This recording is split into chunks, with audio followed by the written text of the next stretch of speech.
As football fans, we often get things wrong, even me sometimes. And today we're going to be talking about them with a very special guest.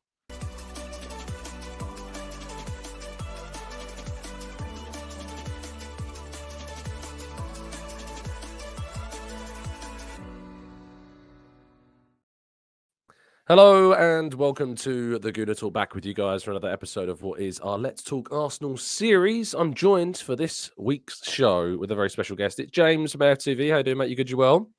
I'm good. Delighted to be back. We've got loads to talk about. When we first sort of talked about this morning, I mean, we've been speaking about this for actually a week now. When we first sort of caught up this morning, sharing some ideas. The Ben White stuff's given us lots to chat about as well. But I'm really excited for the topic of this conversation because we come out on the internet, we give our thoughts, and I think we're all quite quick to say, "Oh, I got this right. Oh, I said this," but I think you're right. It's time we all sit here and go, "Yeah, I had a shocker on that one." So we'll have some fun. Yeah, I absolutely know what you mean, and I think this is like my favourite topic. Often is talking about things like that. I hold my hands up. I was actually wrong about that, and because often, well, the way I am inclined talking about Arsenal, typically when I'm wrong, it means something really good has happened for Arsenal. If it's usually something critical. And that means that the club are clearly going in the right way if the things that you're critical about 100%. are being proven wrong. Are you going to be brave first, or shall I be brave first and say, it's almost like a confession. This I should have done like a confession booth. Yeah, I've sort of grouped two into one. So I'll go on. I'll go first. Go on. I thought we wasted 100 million on Kai Havertz and David Raya. Oof. Like I really thought I think that was 100 million pounds, 65 on Havertz, and a loan with the 30 to come on David Raya. That could have, in my opinion, significantly strengthened the squad. I was thinking we needed a different profile of striker. Turns out Havertz is being that for us anyway. I felt we needed depth in the wings. I felt we needed a proper number 8, and Havertz wasn't that. I didn't feel we needed to upgrade on Aaron Ramsdale. But where I'm really realizing how wrong I probably was about this isn't just the fact that they're starting every game and we're doing well. It's actually as we've entered a kind of core part of the season, their temperament, their composure, their calmness, their experience when they weirdly don't really have that much of it actually is kind of coming through a little bit more than perhaps other players that have played in their positions maybe might have shown. So I thought we wasted 100 million. I really did. I thought that was Arteta trying to be way too clever, trying to do something that hadn't been done I got it wrong. I think I'm getting it wrong. I nearly did something very similar with Kai Havertz actually, and I one of the ones I nearly put down was that I didn't think that a project signing was the right move for this team this season. And I put it forward regarding kind of, Arsenal were on the up last year. We're moving in one direction. You've competed for the title despite no one thinking you would. The season before that, you competed for the Champions League despite no one thinking Arsenal were going to be in for the top 4. And Arsenal just keep proving people wrong and keep moving in this upward trajectory. And we need to sign players that are also on an upward trajectory. We don't need to be carrying anyone. We don't need to be trying to rescue anyone. And so I had serious concerns that that's what was going to happen with Havertz, and that I'm not sure it was the right signing, because even though I rate the guy and appreciate his previous achievements and his talent when he was at Leverkusen, I was concerned that, when you look at like a Szoboszlai going to Liverpool or a Maddison going to Spurs, these were players that are only moved in one direction, which is up. They've never had a setback. They've never looked like they're not going to fulfill their potential. And Havertz was the complete opposite of that, where he was one of the biggest wonder kids around, signed for £75 million to Chelsea, and just flopped, if we're honest. Yes, he scored a Champions League final winning goal, but Chelsea fans on the whole would call him a flop.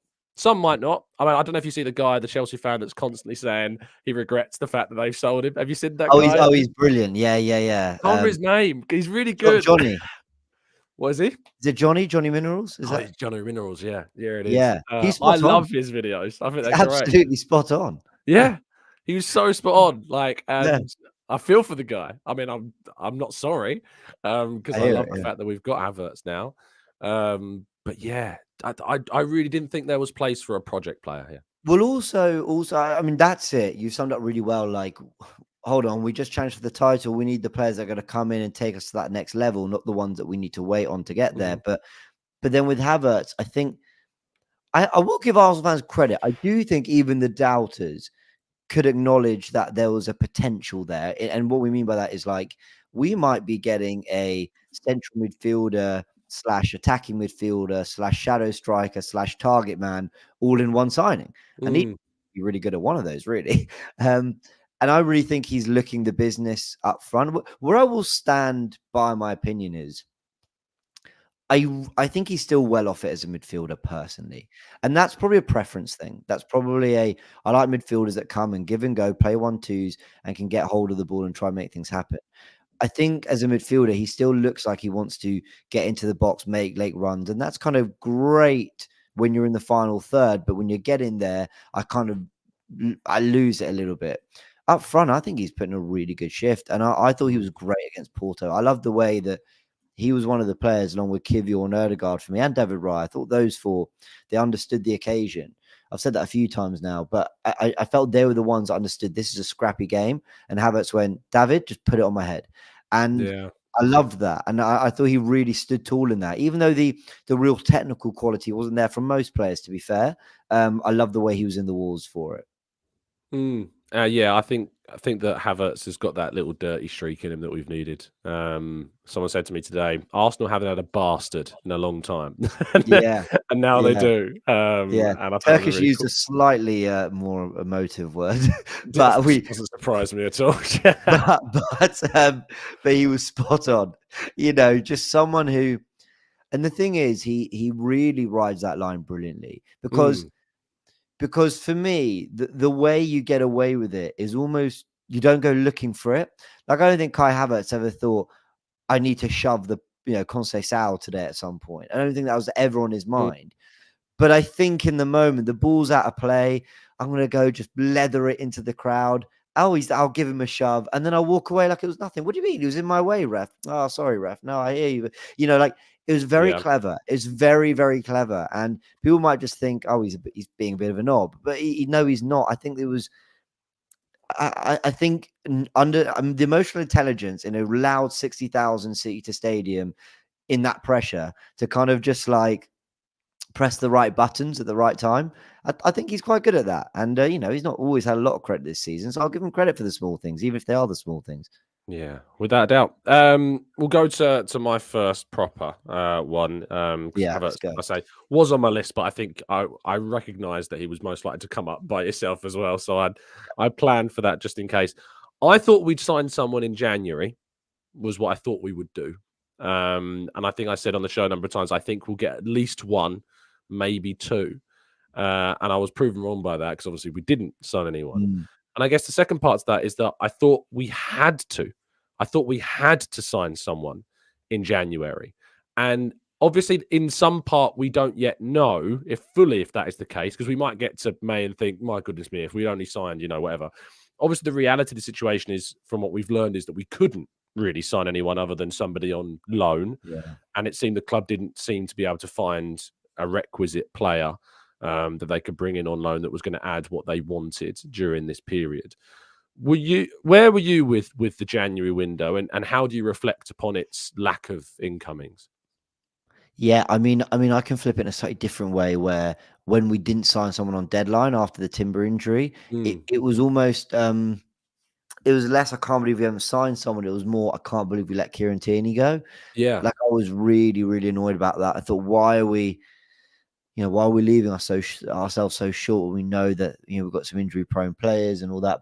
But where was I? I think I accept. I think I will say I think I accepted quite quickly we weren't signing anyone. Whether I thought that was right or not, I just Mm, think I'd made my peace with it. Like January was a weird month where we got knocked out of the FA Cup, and then we didn't play again for like 3 weeks or whatever it was. So um hard to take myself back to that. It was such a dead transfer window yeah, that it was, wasn't I it? think if there's one thing we've all learned as a bit of a social experiment is part of what makes you want new players is seeing other people getting them. Like Mm. that shouldn't be the right drive for it. But I think if we saw Tottenham, I mean, Tottenham did sign one or two players, but I think if we saw City and Liverpool strengthening massively, I think we'd have been even more frustrated by it. But because it was all so quiet, and I think we were starting to get players back, the reports and rumors were emerging that Timber wasn't far off. Jorginho kind of emerged as a real option. That's another Mhm. thing. We were kind of looking at Jorginho going, hey, he'll play a handful of games. That's it.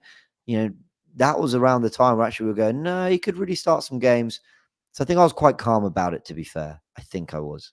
Yeah, in the end, because I understood why that we Yeah. didn't sign anyone, because it was so clear what we did. I mean, whenever I did like a phone-in show and people would ring in a little bit frustrated that we hadn't, I'd be like, well, what would you have done? Like, who would you have gone for? How would you have got them? And there never was an answer. There never really was one that couldn't be challenged without it kind of really falling away.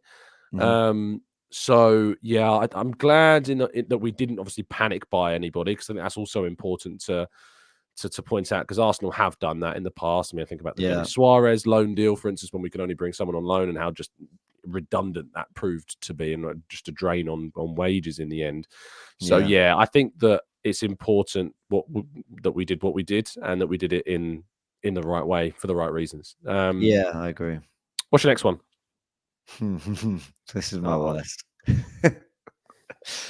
And there is reason, okay? Like I think yeah, I yeah. can explain myself to make it sound This a is bit going to be better. good. I Wanted to sack Arteta. No, go on. no, do you know what? That is one of them. But where I'll go, I did want Arteta gone. This Mm, was around the Everton defeat at Goodison. Do you remember when he went crazy on the documentary? The 2-1 mm. defeat, Odegaard And scored Aubameyang came on for his last appearance, I yeah. think. Yeah. One of his that for me was like I'm done. The football's terrible. He's been here 2 years and I just don't get it. Mm, But then after we lost to City, I quickly changed my mind. That was a few weeks after. So I'll yeah. give myself credit. I did a quick U-turn on that one. I was back on board. No, so my worst one is that I didn't think Odegaard was a massively creative player. Why? Okay. No, I know. So here's what it is. Here's what it Yeah, is. yeah, go on. Was it because of his Um, assist numbers, out of interest? Did that play a Actually, part? no. That's a Because great they point. weren't, No. like, staggering, like, assist numbers. They weren't, like, Mm. Mesut Ozil levels of assists. Yeah, that's a good point. I really wish I'd thought of that back when I was making the argument. What I meant was Yeah, what I meant was I think there's two types of creative midfielders. yeah. There's your Ozil type, there's your Thiago Fabregas Xavi type. Mm, And I'm not comparing quality, but Odegaard for me, I was arguing he was closer to a creative central midfielder.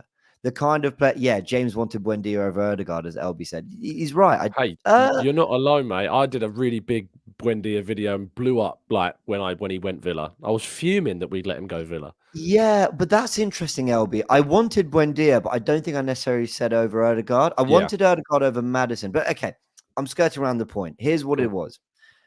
I felt Odegaard, and I still do to a degree. I felt that he was more a creative central midfielder. Put him in midfield three, and he will run the show down his side. He can make things happen. I didn't think he was De Bruyne, Madison levels of creativity. Give me the ball and I'll put it on the spot. Give me the ball and I'll just make that moment happen. And then there have just been moments this season, like the assist for Rice away at Luton, Mm, the free kick he took for Gabriel's goal at Anfield. These are really big moments and big goals. And of course, the Trossard assist the other day. And with all that has come an outpouring of he's the only player to have 85% pass accuracy or something with 50 plus chances created with 10 plus goals or whatever. And then you start going, oh my word, he's incredibly creative and productive in the final third. And it's not that I didn't think he could do it. I always knew he had the quality, but I always thought in a perfect midfield world of Silva, De Bruyne, and Fernandinho, where De Bruyne really was the outputter, I mm. felt Erdogan was more David Silva. Keep things ticking, moving. He would get the odd assist and he would get the odd goal, but he was a tempo setter. I think he's that, but I can't get away from what he's managed to pull off from a purely creative perspective. I think I'm waffling, but do you know what I mean? No, I know exactly what you mean. Yeah, Yeah. yeah. I think when he came in and replaced Özil, because he was the Mm. Özil, it was the Arteta's player that he wanted to be his new attacking midfielder. He did struggle initially with numbers. He also initially struggled with big games, which has now changed. You know, he was arguably man of the match in our biggest game of the season the other night in Porto, along with David Yeah. Raya. Huge against Liverpool. You know, scored in 2 North London derbies, 1 away from home in our first win there since 2012. Yeah. So that kind of big game rhetoric somewhat died down. And I think that there was a lot of emphasis on the running that he provided and the pressing when he first came in, because I remember writing about it, and it wasn't necessarily about the creation. But after the West Ham game this season, away from when we won 6-0, he was the first player in Europe's top 5 leagues to hit 50 chances created, which just shows you kind of, you know, I think it was big, maybe even big chances created rather than just chance created. But he's such an all-round attacking midfielder, and he's not a 10. I don't see him as a 10. I see him as that, just that influence. And I think you were right to say about, you know, that centre mid type player, because I don't look at him as, you know, you think of FIFA positionings, but I don't look at him as a cam. You know, I look at him as a centre midfielder that's playing an advanced role, which sounds like a centre attacking midfielder, but it's I don't want to label him as that. Yeah, that's it. But then when I saw that assist for Trossard the other night, I was like, you can put him 10, you can put him 6, you can put him 8, and he will do a great job. And I think that's what I mean. Like, I was at the Wolves game when we won 2-1, and a lot of people came away from that game. Do you remember the game we should have won 6-0 and then they scored late and it was 2-1? And it was like, how have we not battered them? But I watched that game and I thought Odegaard was really frustrating in the final third. He was brilliant in every other element of the game, but right on the edge of the penalty area. And it kind of got me thinking, like, this guy is not a naturally creative player. He can do pretty much anything he wants with the football. But creation is also understanding your teammates' runs. It's decision-making. It's all that. And I just got it wrong. Like, he can absolutely get that right. I don't know. He's just, Odegaard does so much for this team that you're right. You can pick so many strengths. But yeah, that was my one. He's a phenomenal chance creator. He is. Yeah, absolutely. Just jumping into the chat quickly. Tarun says, love James and Tom together. You need to do this more often. They're becoming more regular. Yeah. If we gave it to you more often, you wouldn't appreciate it. So, you know, it's you got to take it when it comes. But no, thank you, Tarun. That's very kind of you indeed. Yeah, and yeah, I think, you know, Odegaard is, and I said this the other night on Sophie's channel on the Highbury Squad, that, you know, he is just by a distance my favourite player. I just love the guy. I just think he's fantastic. Yeah. So, so lucky to have him. And I always say this when talking about Odegaard, he is a lovely bloke as well. Yes, I've heard this. Such a lovely guy. Yeah, genuinely. Well, can I throw in a side plot to this discussion, which is, did you think he was the right choice for captain? No. I was with the Kieran Tierney and the even to some extent like Granit Xhaka maybe getting it back, and I wouldn't say I was like vehemently against it like so many others were, but he wasn't like my number one choice. So I don't want to turn around and say that like, oh, I was so wrong, you know, about Odegaard as captain. But I think that absolutely there's a lot of people that didn't have him as their clear and obvious candidate. But that's certainly proved people wrong. Yeah, I agree with all that. That's exactly how I felt. So he's a brilliant leader and he gets the club. I think he's like having Arteta on the field in some ways. He just does what the captain needs to do. My next one is one that with obviously James bringing up Havertz, I changed one out. So I thought I'd bring up today's trending topic for this one, which is I thought Gareth Southgate might show more discretion with Ben White's situation. And I feel as though, and I think Clive from the Arsenal Vision tweeted this, that he's somewhat hung him out to dry with that press conference. What do you think? I've just done a video on this as well. And I'll be really honest. I'm totally team Ben White and I'm totally team Arsenal. Yeah. But let me just try and think about it from Southgate's perspective for a second, right? No one's accusing Southgate and White of having had a fallout. So it might be to do with something else. I think Southgate, to a degree, has to say, Like he doesn't want to look like an idiot for not calling up a player in great form. So maybe he wants to just say, like, look, I wanted him, but we've been told he's not available. But the issues I really do have are him saying, I don't know why. It's like, you do. Like, let's be honest, you almost definitely do. And then there was another quote in there, which I could find a set, but like there were just a few things that I was just like, Gareth, like I can't imagine it's like an easy thing to answer, but I still don't really think he gave a great one. And it took me back to what Mikel Arteta said when he was asked about in December 22 after the World Cup. Then he said, you know, we love him. Like, I know what he is. I know what he needs. And I was like, that was a strange set of quotes. It was almost like we've got him. We're looking after him. We've got his back. And everyone was like, that's great. But why? Like, what's happened? And then he said, and then Arteta went on to say, we know the reasons why he came back. And I'm like, so Arteta told us 18 months ago he knew. So none of it really sits that well with me because it doesn't add up. Ben White has tweeted, you know, I look back, you know, on his Twitter account during the Euros, tweeted loads about his pride for being, and he's probably got a social media team, but, you know, they don't have to tweet all that if he doesn't want them to. So something doesn't add up for me. I think Southgate, I don't think he was totally honest, but that's just speculation, opinion. I don't know. I don't think he's totally honest about it. I do agree with you. That would be my opinion as well. Yeah. I just don't also know how much else. I don't know. You try and convince me. Try and convince me that he really could have dealt with this better. So I think that he could have done what we are used to seeing Arteta do so often, which is either refuse outright to comment on it, which perhaps, you know, I thought initially maybe that was what he could have done.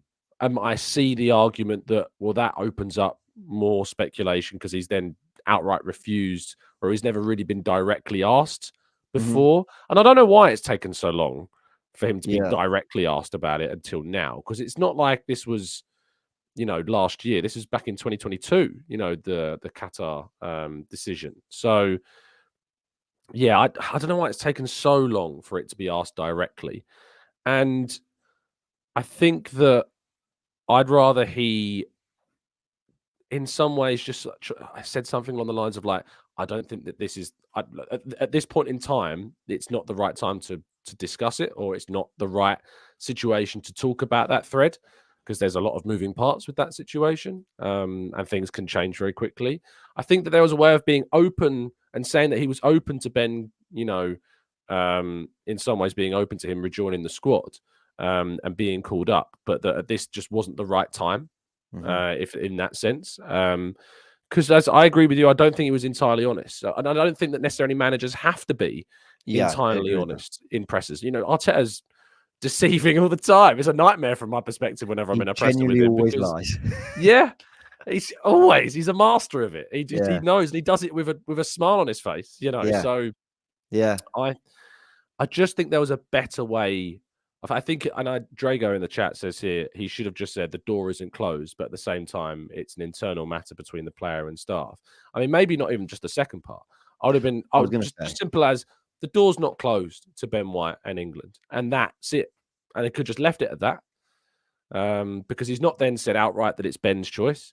He's not said anything to do with Holland. He's not said anything to do with the fact that, you know, the conversation. I mean, I don't think you need to bring up the conversation they had after Qatar. But that was really odd to bring. Right? That up. Yeah. I had a big. That's the thing I had a big issue with. To say, I can't even use. They had a conversation and he didn't get the reticence. Yeah, he didn't understand the reticence. He really outed him with that, I thought. I didn't think that was great. I've got the quotes here. So he says, he didn't want to be considered for the England squad at the moment. I spoke to him post Qatar and there was reticence from his side. I didn't like that bit. I really didn't. That's basically saying like he didn't really want to talk to me. To say that and not quote White, you're leaving that so much up to interpretation. And then you follow it up with, there's no issue between us at all. Well, you kind of hinted there is one. And then you've gone on to say, what was the other one? There's no issue. And he said something else. That he doesn't know why. Thumbs up thing, I see. You got that thumbs up thing. It finally worked. Do you know how long I've been trying to do this? And now it's not working. You did it when you weren't. Look, there it is. There you go. Yeah, it was just a bit like, I don't know, because I don't think Southgate is a spiteful person. I don't think No, he's. neither do I I. think he's carried himself. I am not a Gareth Southgate fan. Let me say this Neither am I. right now. Anyone who thinks, oh, he's just an England fan who might be sick, absolutely not. I think he's actually a terrible manager. Like, not even. I don't think he's good enough for. Yeah, I not wouldn't even. I go don't think that he's good enough far, for but I don't England. think he's good enough. Yeah. No. I think he's terrible. Actually, Okay, genuinely. fair enough. That's my honest opinion. But I think he's a really good spokesperson for this England squad. I think he represents the squad brilliantly, and I think he's I want clearly him a to be a good man mascot. manager, and he keeps everyone happy. So I'm inclined to believe that there is not a lot of wrongdoing on his part, and that when he says things like "there's no problem with Steve Holland," it's like, well, is Southgate going to outright lie about that? I don't know. That's why I have my doubts, but I still didn't love the quote. But also, for all the conversation we just had about this, my message in my video I did was, I don't care. Like, what's that meme? We don't care. Like, that's me. Like, and what I mean by that is, I just want Ben to be happy. If Ben White wants to play for England, but he feels there's a problem that's preventing him doing that, then obviously I hope that gets resolved. But if he just decides he doesn't want to play for England, fine. Like, I really am not that. And I got in an argument with someone on Twitter who was saying, "Oh, typical Sky Sports fan." Don't know what that's got to do with Sky Sports. You just like paywall football, and and I get it. There are other fans around the country that love England. Cool. Well, they can explore this if they really want Ben White in the squad. I want him to be happy and do his best for Arsenal. I'm half Italian as well. Don't feel that connected to England or Italy. Not You're in the way half I'm. Italian. Yeah, I am. I've never told you Just that. drop that bomb out of nowhere. Sorry, yeah. No. So my mum's Italian, my dad's English. So Right. because I'm 50-50, I'm like, that's something cringe. I'm 50-50, but So I'm in the all final of the Euros, you were like, "Oh, buzzing! I can celebrate yeah. whatever happens." That's what I thought. And then you realize it's not that you win either way, it's actually you lose either way. So I was Right. like, Yeah. I was like, actually, it's not that great. I have interest in that Euro final when you've got both allegiances. Were you happier that Italy won, or more frustrated that England lost? If Saka hadn't missed the penalty, I would have just been happy Italy won. Yeah. But because it was Saka who missed it, and that's my point in all this. I'm Arsenal. That's it. I'm Arsenal more than anything. 100%. And people can't believe it when I say I'd rather Arsenal win the Premier League or Champions League than England win the World Cup. I would care. I'm an England fan. Yeah. But Arsenal all day long. I've got such a bigger attachment to my club than my country. Yeah. It's like not even a question for me. I would like, Premier League, Arsenal. Yeah. 100%. I mean, the World Cup, England. I'm like, yeah, you cool. You enjoy that if it happens. Yeah. And why do you care that I don't? Why do you care so much that I care more about my club than the country? Why? I don't get why people care so much. I don't get it. And look, international football needs its support for sure. And there's some amazing England fans, and I get it. Like, for some people, this will be a massive thing, like the Ben White England saga. For me, I'm backing Ben unless something comes out that says that Ben White's in the wrong in all this, in which case it's all right, fair enough. We've got to rediscuss this. But I think that every opinion on this topic has to be tempered to some degree because we don't have the full story. It's as simple as that. My opinion is that I think Southgate got this wrong in terms of, like, not that he's in the wrong with the entire situation, because as I said, we don't have the full story. But I think what we've talked about being where he said there's 100% open to having him back, there's not a problem, but in the same breath said that there was reticence to out. That's what I took the issue with. Agreed. Which was a shame, really. But yes, I'd be intriguing to see when eventually the England managerial situation changes, if White goes back. And I think that will be the only time when White does go back. And if he does go back for the first squad of a new manager, that will be very telling. That will really telling. tell us a lot. And if he I really doesn't, hope that happens. it'd be brilliant. It'd be brilliant. And if he doesn't go back, then the man really doesn't like football. And we're just gonna have to hold it. We just have to accept it. Indeed. He does his job, he's paid, and that's it. Congrats on the new contract, by the way. Indeed, yeah. Which, by the way, the video for that was excellent. Very, very good. I wrote a piece today about how it's very telling the way they did it. Where they got other people to talk about him because he doesn't like the spotlight. He doesn't like to talk to the media. I've been, in a situation where I'm trying to get him to talk, and I've been on the receiving end of his answers sometimes, and I got to respect it. If you don't like certain things, you don't like certain things, and you got to respect that fact. But the fact that the club have done it in that way, where they've got others to speak for him, I thought was very telling, and in a really good way, actually. So I think it's kind of refreshing. Like, from what I see, he's not rude. He's just a man of few words, and he wants to keep himself to himself. And he is incredibly professional, and he gives us all on the pitch. No one questions that. Quite frankly, he can hate the game. As long as he gives us all for us in the 90 minutes he's on it, that's fine. Because I think weirdly his stance on football and the way he carries himself is partly why he never looks overawed by any occasion. I think when I've seen Arsenal in struggles, I'm not saying he's never had bad games. He's had bad games, but he often looks like someone who isn't like overworked by the occasion, if that makes sense. Yeah, absolutely. Maybe it helps. I'm conscious of the time, so we'll good move chat, to our. That was a good. It Ben is, White. Yeah.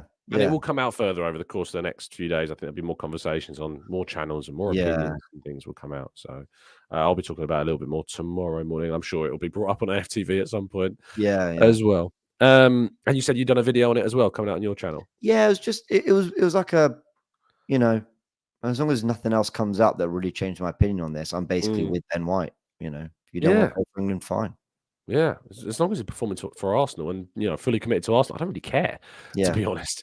And then they wouldn't have renewed him if they didn't believe in him. So, yeah, Totally. brilliant news that he signed, and he's committed the best years of his career to Arsenal, which is really telling in itself too. Your final admittance of guilt. I don't know how to word this, but I think I reflect on this as a period in which maybe I slightly overreacted about Arsenal. Let's put it that way. And it was actually when we lost to Liverpool in the FA Cup in January. Out of both cups. Yeah, and I think you know what it's like, right? When you speak for 45 minutes, sometimes actually in a line is the best way to just say how you feel and then not really give too much, because the more you talk about it, the more it kind of seems like you're more bothered about something. But essentially what I really felt was we've gone out of 2 cup competitions by the start of January, and I felt this was a massive problem for Arteta and the Arsenal group. I just felt our ability to sort of wilt and fall away in everything else we're meant to be competing for was going to be a major problem for our title hopes. And I'd be very interested to see how I'd feel about this opinion if we'd been knocked out by Porto. But Arsenal have actually come back extremely focused, done the business in the Champions League. And yeah, I'm not worrying about the other cups. Like now I'm like, we're fighting on the front, on the big ones. And look, I don't play down any cup competition. I'd be delirious if we won the Carabao Cup, because for me, silverware, I'd be happy. But I think I probably overreacted at the time to what I thought was just a really big dent in Arsenal's season. But the reality is people aren't actually judging us by those metrics. And that doesn't mean that they're not great competitions, but it wasn't actually the be-all and end-all for Arsenal, if that makes sense. It does make sense. I want us to be better in the cups. I do want us to go further in the cups. Me too. But I accept that the last 4 eliminations have come to Liverpool, Manchester City, away to West Ham, and at home at the time to a very good Brighton side who we rotated against, and they went full strength pretty much. And the same can be said for West Ham as well. And you could argue that maybe we shouldn't be rotating against those teams and we should be looking to progress. But the League Cup in particular, like my attachment to that cup is a bit like my attachment to the England national team. I don't want to discredit it. I don't want to kind of insult it. But whenever any other team wins it, I'm genuinely not envious in any way, shape, or form. Whether with the FA Cup, I am. Like, I'm very jealous when another team wins it. The only time I'd really care about the League Cup is if Spurs won it, because obviously for obvious reasons.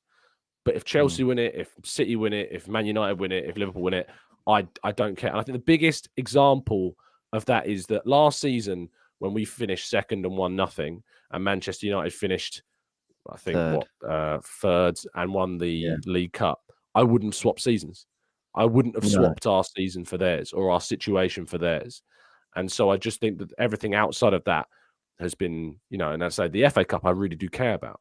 And losing to Liverpool and losing to Man City are, I just think that those things are explainable and reasonable, Yeah, I do get what you mean. I think with the Carabao Cup, you're right. I can't sit there and say I'm envious when like Liverpool lifting the trophy.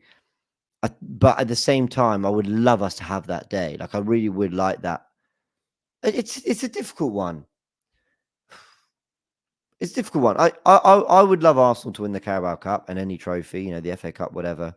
I just think I really felt it was going to be a major problem for Arsenal that we were out again and things were going to unfold quickly, and it didn't. And actually, Arsenal responded brilliantly, and no one really cares about what's happened now in those previous cups because we're focusing on these two, which I kind of get. I don't really know how else to put it. It's a competition, the Carabao Cup, that I think with a little bit of rebranding and doing something else with it, and actually maybe people take it seriously. But Liverpool won it, and then 3 days later they had to play a home tie on a Wednesday night in the FA Cup. You don't even get a week to sit on your success or whatever, enjoy it, remotely with the fans. If they just did a few things like that, I think people will kind of take it in a little bit more. But it's just sort of like, shove that in, right? Okay, you're back in action 3 days later, please.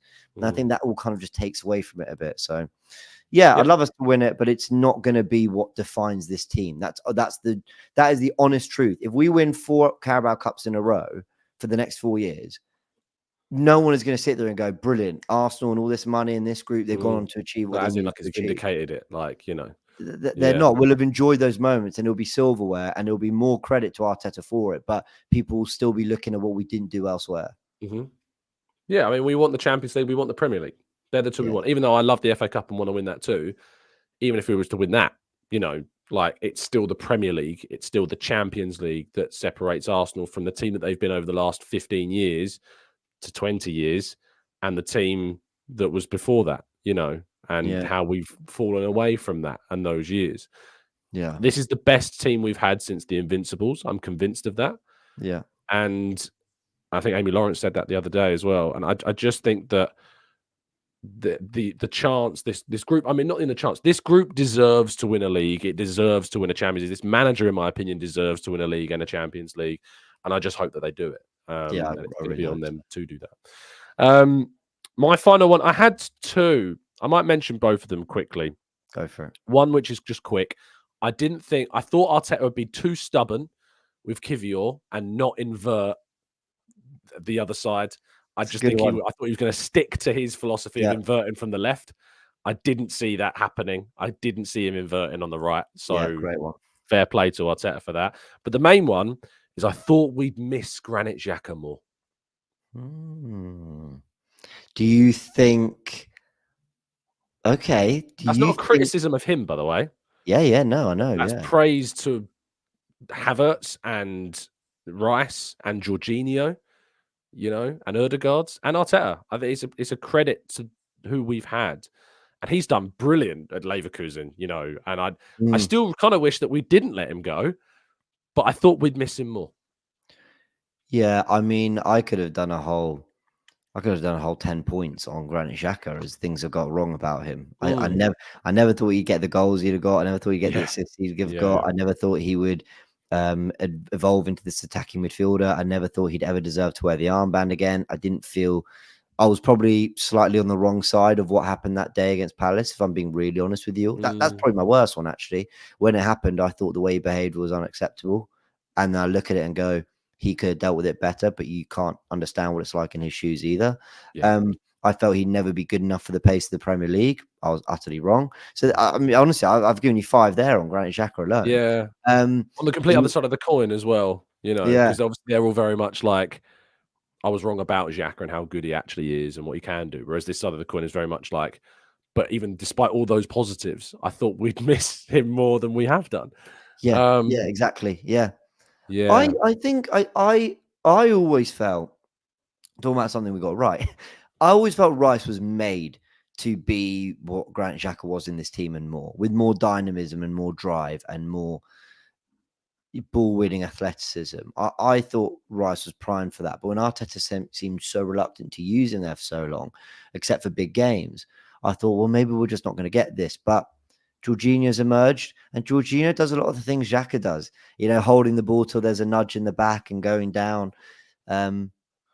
Yeah, I think a lot of other players have filled into his boots in all sorts of different ways. The captain, the leader, has become Odegaard, and I know he was before that, but he's really filled that. Rice for the box-to-box energy and replicating that role a little bit more. You saw that with the goal the other day against Brentford.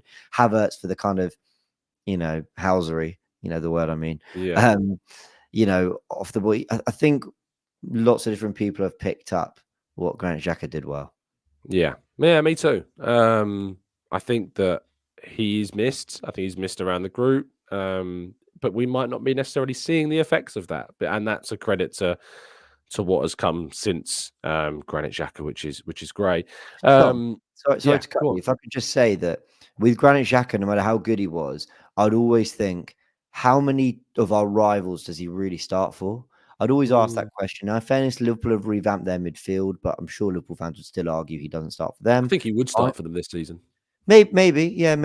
But I'd understand the arguments either way. He wouldn't start in City's best midfield. No. But then if I put forward to you Declan Rice as that 8, suddenly every single one of them are taking him. And that's kind of the difference, isn't it? That before, whether Rice is outperforming Xhaka last season, whatever, in that 8 role, the point is everyone would take Declan Rice, and that means he's got something. That's probably just quite easy on the eye, but he does have something really special. I think City are missing Gundogan more than we're missing Xhaka, is how I would kind of view that. Not by loads. Now that's interesting. But marginally, I think City are missing Gundogan more than we're missing Xhaka. That is interesting. But I wouldn't have said that at the start of the season that was going to be the case.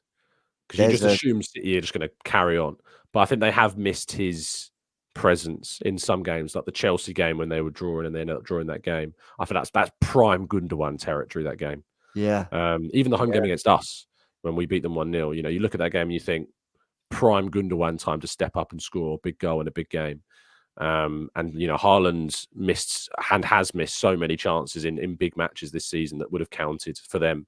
So yeah, I think that, and as Bulgarian Gooner says, Kovacic hasn't had the impact. Mateus Nunes hasn't had the impact. So yeah, interesting. Very true. Very true. And Sean here says, conversely, it's worth discussing whether Martin Odegaard would have taken the next step in his leadership had somewhat of a crutch of Xhaka still been there in the dressing room, which is also interesting. I think people have filled that leadership gap that was vacated.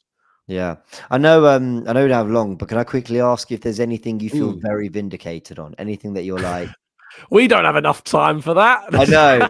Just one. There must be one that you're itching to say, I told you all.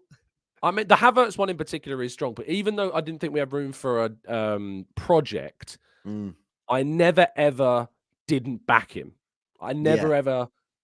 there was so many people that spoke so disparagingly about Kai Havertz. Yeah. And I'm so glad that he is vindicated. Also, Rancid is pointing out the fact that I tweeted in November of 2023 that... That's a good one. That I said that Havertz has been a better signing for Arsenal than Doku has for City. And at the time, I got ripped to shreds for saying that. And now it looks obviously very different. And Laura in the chat box, not letting me forget, the away shirt is good. Say it, Tom. I hate the away shirt. I can't stand, but we keep winning in it. And it's difficult not to like that. I hate it as well. Don't tell Laura. But I do hate it.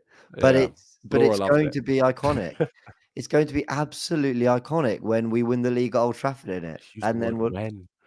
He's used the word when. I don't know. Yeah. What about you, quickly?